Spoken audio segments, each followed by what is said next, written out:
41,856 pesos. Thank you, Mr. Secretary. There is a motion to ratify the amendments of the annual investment program for the current year, for fiscal year 2025. Is there any second to the motion? Duly seconded. Is there any objection? Sina, motion is carried. Thank you, Mr. Secretary. Is there any more items in the agenda for today's CDC meeting, Mr. Secretary? We are done for today, Mr. Chair. Now, therefore, there is no more item in the agenda for this year CDC. Thank you very much for all the attendees, stakeholders, and particularly the barangay chairman, SK chairman, barangay officials of the City of Manila. Now, therefore, I call this meeting adjourned.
Ang ulat sa unang 100 araw ng pamahalaang lungsod ng Maynila sa pamumuno ni kagalang-galang Mayor Francisco Isko Moreno Domagoso. Sa ulat na ito, ibabahagi ng ating alkalde ang mga mahalagang tagumpay, proyekto at programang naisaktuparan sa unang 100 araw ng kanyang paglilingkod sa lungsod ng Maynila.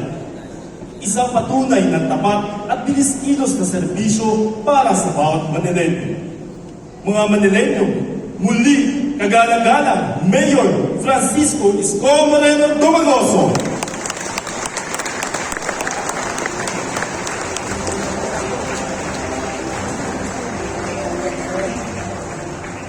Umupo kayo sa ating ginagalang, maganda, masipag na Vice Mayor Chi Atienza, ang ating mga minamahal na kapwa halal ng bayan, Congressman Ernix Dionisio, Ang dami pa. taga-Borsak niyo sa ligaw niyo. Congressman Joel Juan, Ayan o, dyan si Taxido. Congressman Giselle Maceda, Congressman Erwin Cheng, Palakasan pala.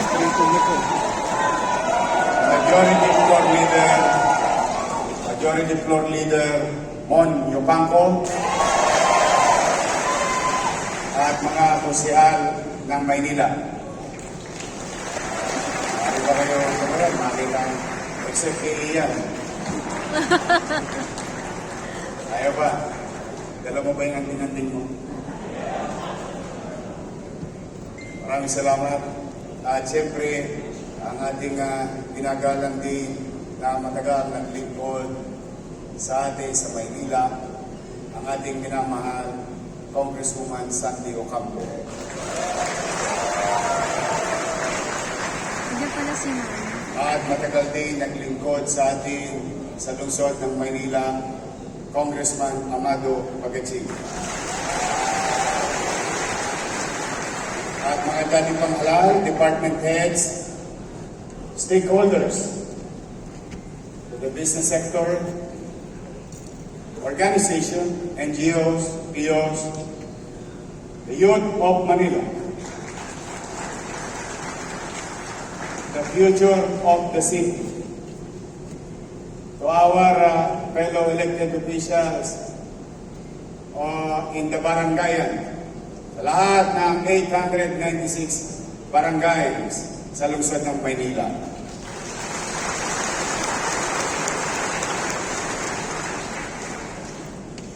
Sa aking partner, hindi sa City Hall, sa bahay, sa Asipa, Ang ganda ng damitin. Rainy, my wife,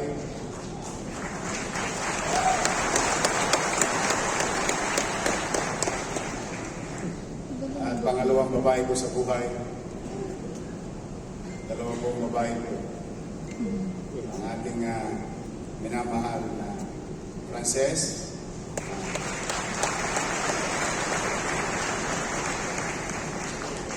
she's been helping around without iway, wawala.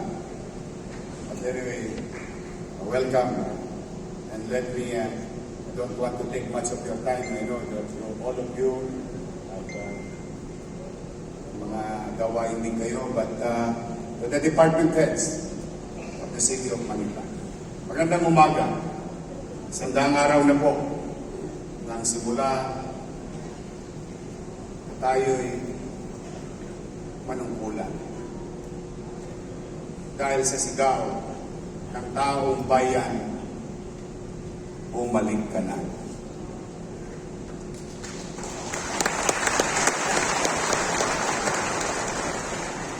Pero parang pag kinukwenta-kwenta ko, parang taon na yung 100 araw na yun. Masakit sa katawan.